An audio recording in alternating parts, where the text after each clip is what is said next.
Hi viewers, welcome back to my channel. മുന്നത്തെ വീഡിയോയിൽ derivative meaning features of derivative നമ്മൾ discuss ചെയ്ത് ഇനിയുള്ളതാണ് what are the types of derivatives. Types of derivative മൂന്നായിട്ട് classify ചെയ്യും. First one ആണ് on the basis of nature of payoff or nature of contract. Second one on the basis of underlying asset. Third one on the basis of trading mechanism.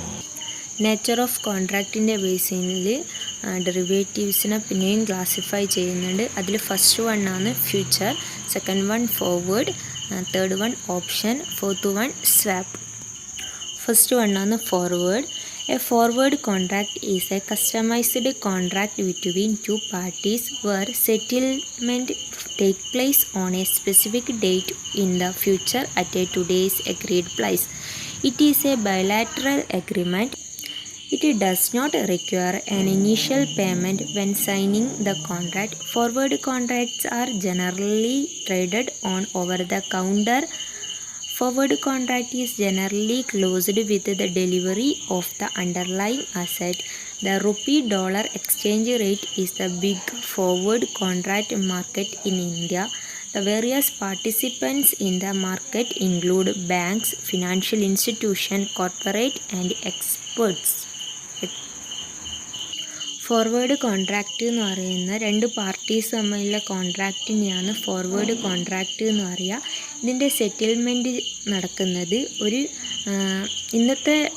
ഇന്നത്തെ ഡേറ്റിൽ ഒരു future date കണ്ടിട്ട് ആ future ഡേറ്റിൽ ഒരു agreed പ്രൈസിലായിരിക്കും ഈ forward കോൺട്രാക്റ്റിൻ്റെ settlement നടക്കുക. ഇതൊരു bilateral എഗ്രിമെൻ്റാണ്.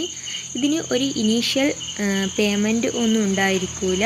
ഈ ഒരു കോൺട്രാക്റ്റ് സൈൻ ചെയ്യുന്ന സമയത്ത് ഇനീഷ്യൽ പേയ്മെൻ്റ് ഒന്നും ഉണ്ടായിരിക്കില്ല. ജനറലി ഫോർവേഡ് കോൺട്രാക്റ്റ് ഒരു ഓവർ ദ കൗണ്ടർ കോൺട്രാക്റ്റാണ് between parties.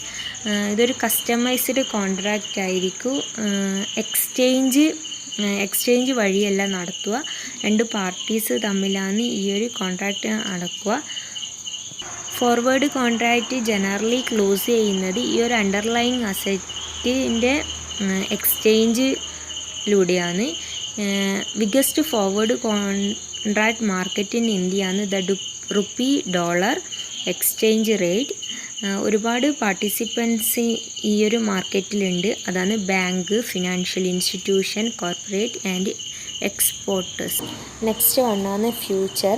A future contract is an agreement between two parties to buy or sell an asset at a certain time in the future at a certain price. Future contracts are special type of forward contract in the sense that the formal are a standardized exchange traded contract. Unlike forward, the counterparty to a future contract is the clearinghouse on the appropriation future exchange.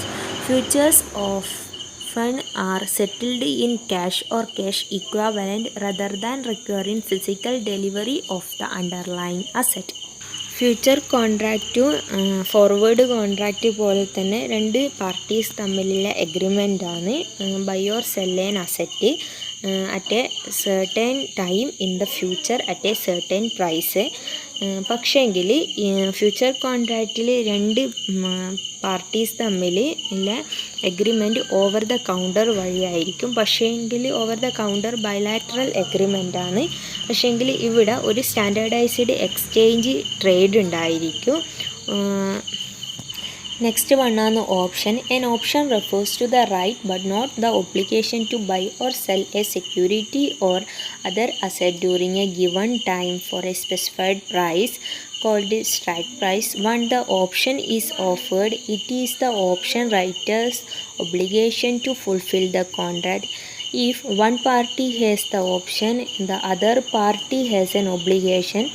If the buyer or writer does not exercise the option within the specified period, the option will get expired. There are two types of option, calls and puts. Call give the buyer the right but not the obligation to buy a given quantity of the underlying asset at a given price on or before a given future date. Put give the buyer the right but not the obligation to sell a given quantity of the underlying asset at a given price on or before at a given date. Option കോൺട്രാക്റ്റിൽ ഈ ഒരു agreement fulfil ചെയ്യുക എന്നുള്ളത് ഒരു optional ആയിരിക്കും. ഇവിടെ ഒരു party option ആണെങ്കിൽ മറ്റൊരു പാർട്ടിക്ക് ഒബ്ലിഗേഷൻ ആയിരിക്കും ഉണ്ടായിരിക്കുക. It is the right but not the obligation. ഒരു സ്പെസിഫൈഡ് പ്രൈസിലായിരിക്കും ഈ ഒരു അസറ്റ് ബൈ ഓർ സെല്ല് ചെയ്യുക. അതിനെയാണ് സ്ട്രൈക്ക് പ്രൈസ് എന്ന് പറയുക. ഇവിടെ രണ്ട് തരത്തിലുള്ള ഓപ്ഷൻസാണ് പറയുന്നത്. ഒന്ന് കോൾ ഓപ്ഷനും പിന്നെ ഒന്ന് പുട്ട് ഓപ്ഷനും. കോൾ ഓപ്ഷൻ ഒരു ഗിവൺ ക്വാണ്ടിറ്റിയിൽ ഒരു ഗിവൺ പ്രൈസിൽ അണ്ടർലൈങ് അസറ്റ് വാങ്ങിക്കണമെന്നുള്ള ബയർക്ക് റൈറ്റ് ഉണ്ടായിരിക്കും. പക്ഷേങ്കിൽ ബട്ട് നോട്ട് ദ ഒബ്ലിഗേഷൻ. അതുപോലെ തന്നെ പുട്ട് ഓപ്ഷനിൽ buyer the right but not the obligation. ഒരു ഗിവൺ ടൈമിൽ ഒരു ഗിവൺ ക്വാണ്ടിറ്റിയിൽ ഗിവൺ പ്രൈസിൽ അണ്ടർലൈങ് അസറ്റ് വിൽക്കണമെന്നുള്ള ഒരു റൈറ്റാണ് ഇവിടെ പുട്ട് ഓപ്ഷൻ എന്ന് പറയുന്നത്. നെക്സ്റ്റ് വണ്ണാണ് swap. Swap are private agreement between two party to exchange cash flows at a periodic interval for a specified period of time. They can be regarded as portfolios of forward contract. SAP generally are traded OTC through swap dealers, which generally consist of large financial institutions or other large brokerage houses. There is a recent trend for swap dealers to market the swap to reduce the risk of counterparty default.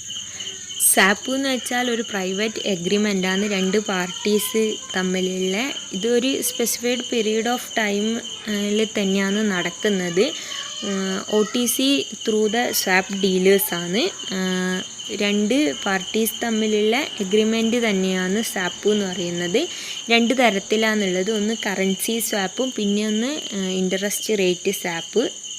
Next ടൈപ്പാണ് on the basis of underlying asset. On the basis of underlying asset broadly classified into two: commodity derivative and financial derivative.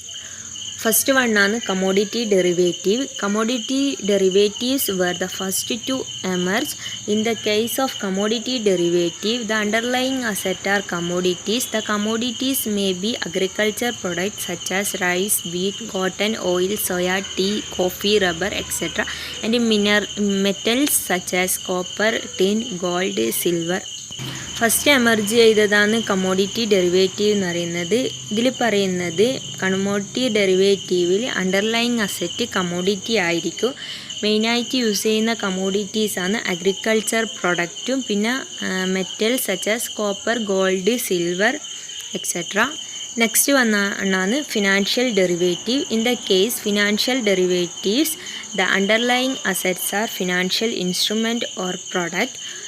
In short, the financial derivative derive their value from financial assets such as foreign exchange, share or security, interest rate, etc. Financial ഡെറിവേറ്റീവിൽ underlying asset എന്ന് പറയുന്നത് financial instrument or product ആയിരിക്കും. മെയിനായിട്ടുള്ളതാണ് financial asset such as foreign exchange, അതിൽ വരുന്നതാണ് currency, share or security, interest rate etcetera. നെക്സ്റ്റാണ് on the basis of trading mechanism. On the basis of trading മെക്കാനിസത്തിൻ്റെ ബേസിൽ രണ്ട് ടൈപ്സ് ഉണ്ട്. Over the counter derivative, exchange traded derivative. Over the counter derivatives these are contract that are traded outside the exchanges.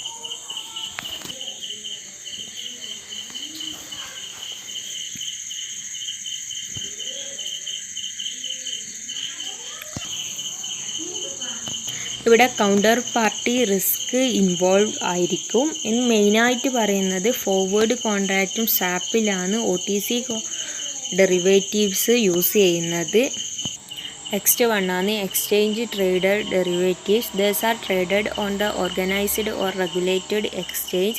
The buyers and seller need not know each other. The exchange is the counterparty for both the buyer and the seller. This means that the derivatives exchange act as an intermediary to all transactions.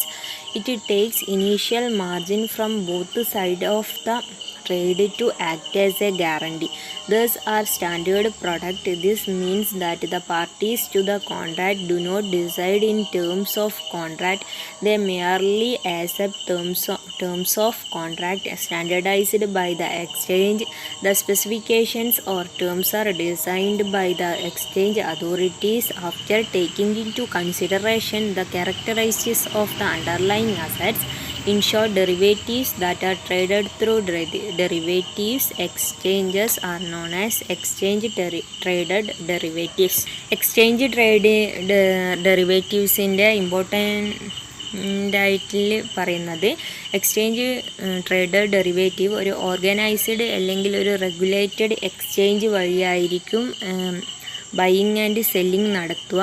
ഈ രണ്ട് parties by and cell ചെയ്യുന്ന രണ്ട് പാർട്ടീസിന് തമ്മിൽ അവർക്ക് അറിയൊന്നുണ്ടായിരിക്കില്ല. ഇതിൻ്റെ മിഡിലായിട്ടായിരിക്കും regulated exchange ഉണ്ടാവുക. എല്ലാ ട്രാൻസാക്ഷൻ്റെയും middle or intermediary ആയിട്ടായിരിക്കും ഡെറിവേറ്റീവ് എക്സ്ചേഞ്ച് പ്രവർത്തിക്കുക. ഇതിന് ഒരു ഇനീഷ്യൽ മാർജിൻ ബോത്ത് സൈഡിൽ നിന്നും ഒരു ഇനീഷ്യൽ മാർജിൻ ഉണ്ടായിരിക്കും. പിന്നെ പറയുന്നതാണ് മെയിനായിട്ട് എക്സ്ചേഞ്ച് ട്രേഡഡ് ഡെറിവേറ്റീവിൻ്റെ എക്സാമ്പിളായിട്ട് പറയുന്നത് ഫ്യൂച്ചർ കോൺട്രാക്റ്റാണ്. ഫ്യൂച്ചർ കോൺട്രാക്റ്റ് നടത്തുന്നത് എക്സ്ചേഞ്ച് ട്രേഡഡ് ഡെറിവേറ്റീവ്സ് വഴിയായിരിക്കും. ഇതെല്ലാമാണ് മെയിനായിട്ട് ഡെറിവേറ്റീവിൻ്റെ ടൈപ്സ് എന്ന് പറയുന്നത്. ഡെറിവേറ്റീവിനെ കോൺട്രാക്റ്റിൻ്റെ ബേസിൽ ഡെറിവേറ്റീവ്സിനെ 4ആയിട്ട് തരംതിരിക്കും. ഫസ്റ്റ് വണ്ണാണ് ഫോർവേഡ്, ഫ്യൂച്ചർ, ഓപ്ഷൻ, സാപ്പ്. പിന്നെ ഈ ഒരു ഡെറിവേറ്റീവിൻ്റെ ട്രേഡിംഗ് മെക്കാനിസത്തിൻ്റെ ബേസിൽ ഓവർ ദ കൗണ്ടർ ഡെറിവേറ്റീവും എക്സ്ചേഞ്ച് ട്രേഡഡ് ഡെറിവേറ്റീവ്സും ഉണ്ട്. ഇതിൻ്റെ കമോഡിറ്റീൻ്റെ ബേസിൽ അണ്ടർലൈങ് അസറ്റിൻ്റെ ബേസിൽ ഫിനാൻഷ്യൽ ഡെറിവേറ്റീവും കമോഡിറ്റി ഡെറിവേറ്റീവും. ഇത്രയാണ് ഇന്നത്തെ ക്ലാസ്സിൽ പറഞ്ഞത്. Okay, thank U.